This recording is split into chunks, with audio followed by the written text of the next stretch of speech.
Study IQ में आपका स्वागत है।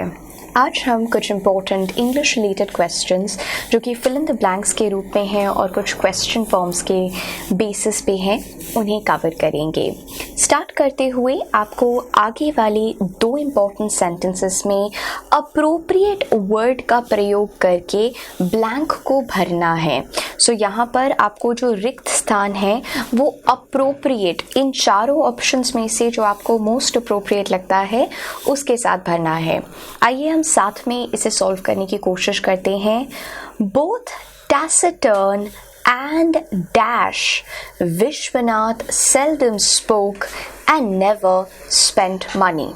अब यहाँ पे हमेशा याद रखिएगा सबसे इम्पोर्टेंट रूल, निर्देश जो होता है फिल इन द ब्लैंक्स को सॉल्व करने का, वो ये होता है कि आपको पूरा सेंटेंस पता होना चाहिए ताकि आप आराम से उस रिक्त स्थान को भर सकें। ना बोथ लिखा हुआ है, एंड भी आ रहा है, सो बोथ टैसिटर्न। टैसिटर्न शब्द के ऑफकोर्स आपकी वोकैबुलरी अच्छी होनी चाहिए।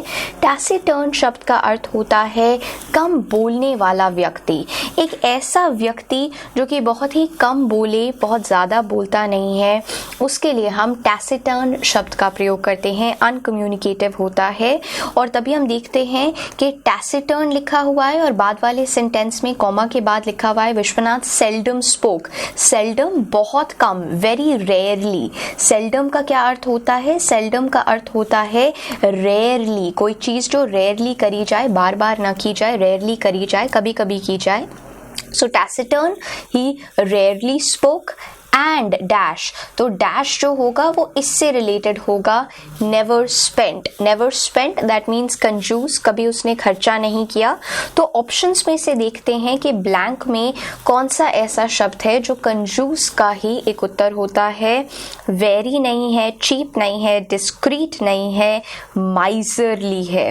अब यहाँ पर आपको ध्यान रखना है कि वेरी शब्द का अर्थ होता है ऐसा व्यक्ति जो कि बहुत सावधान रहता है।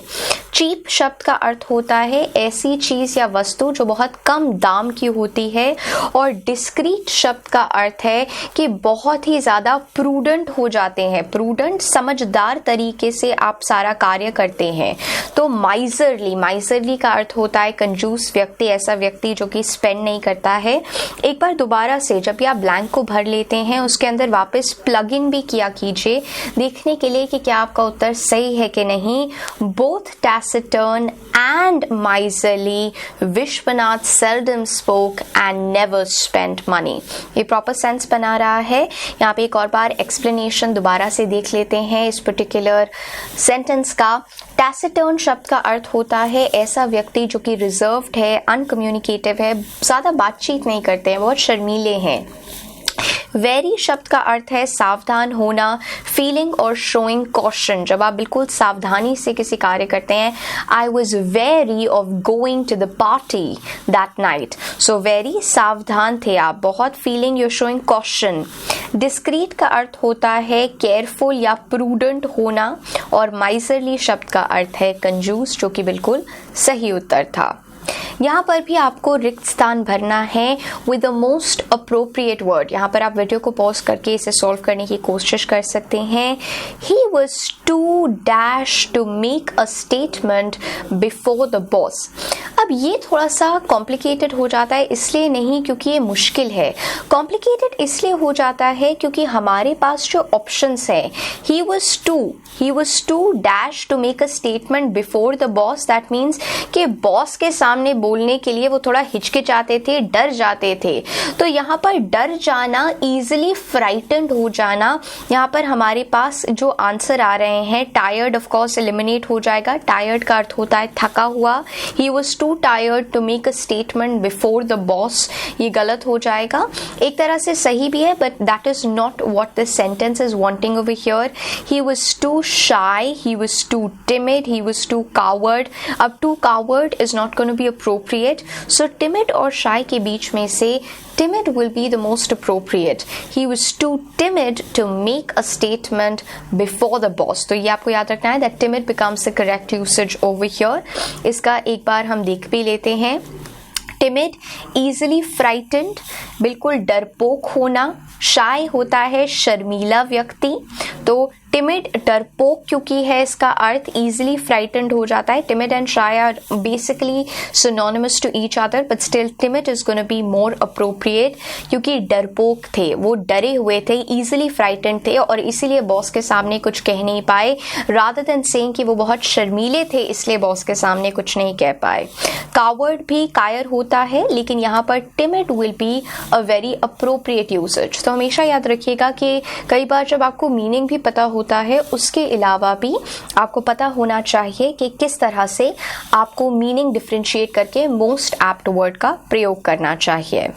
अब यहाँ पर आने वाली दो इम्पॉर्टेंट जो क्वेश्चंस है उसमें आपको सिमिलर, जो चीज़ सिमिलर हो, सिनोनिम्स हो जो वर्ड के, वो भरने हैं। रीआइटरेट शब्द का अर्थ होता है, री का मतलब होता है दोबारा करना, आइटरेट मतलब बोलना। री का अर्थ है दोबारा करना, रिपीट। सो री जो होता है शब्द दोबारा करना और आइटरेट शब्द का अर्थ है बोलना। सो बार बार किसी चीज़ को दोहराना, जब आप किसी चीज़ को रिपीट करते हैं वो रीआइटरेट का अर्थ हो जाता है। अब यहाँ पर देखिए प्रिटेंड का अर्थ होता है ढोंग करना, जो कि गलत हो जाएगा, इसका सिनोनिम नहीं है।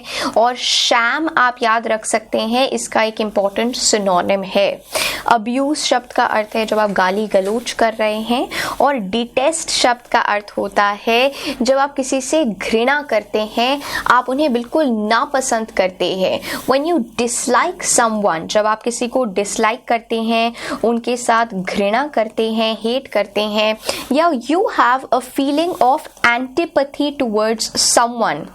When you have a feeling of antipathy or you have aversion नापसंद करते हैं आप किसी को, then you're detesting that person। ये भी आप ध्यान में रख सकते हैं और इसे याद रख सकते हैं। लेकिन यहाँ पर reiterate का सिनोनिम हो जाएगा repeat। निनकम्पूप शब्द का अर्थ होता है एक मूर्ख व्यक्ति, एक फुलिश इंसान, उसके लिए हम निनकम्पूप का प्रयोग करते हैं। और यहाँ पर हमें क्योंकि सिमिलर वर्ड ढूंढना है तो फूल जो शब्द हो जाता है वो सिमिलर शब्द हो जाता है। सो निनकम्पूप शब्द जो है इसके लिए हम निनी शब्द का भी प्रयोग कर सकते हैं, या अगर हम कहें तो मूर्ख कोई व्यक्ति है उसके लिए हम निनकम्पूप शब्द का प्रयोग करेंगे। वाइज समझदार एंटोनिम हो जाएगा, लवर नहीं होगा, कंपेनियन दोस्त वो भी नहीं होगा। सो निनकम्पूप का सिनोनिम है फूल। अब यहाँ पर आपको एंटोनिम ढूंढने हैं। एंटोनिम क्या है, ऑपोजिट क्या है।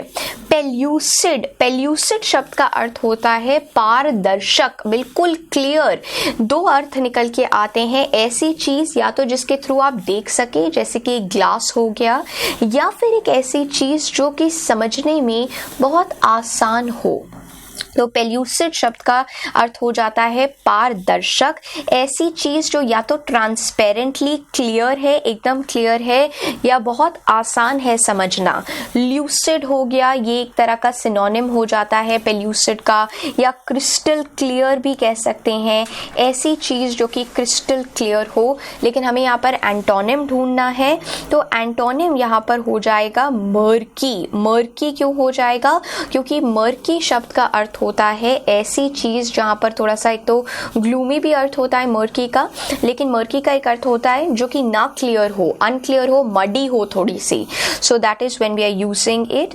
सो यहाँ पर एक एक शब्द के अर्थ भी देख लेते हैं। टॉर्पिड शब्द का अर्थ होता है ऐसा व्यक्ति जो कि बिल्कुल सुस्त है। सो ऐसा व्यक्ति जो कि बिल्कुल सुस्त हो, लेथार्जिक हो, उनके लिए हम टॉर्पिड शब्द का प्रयोग करते हैं।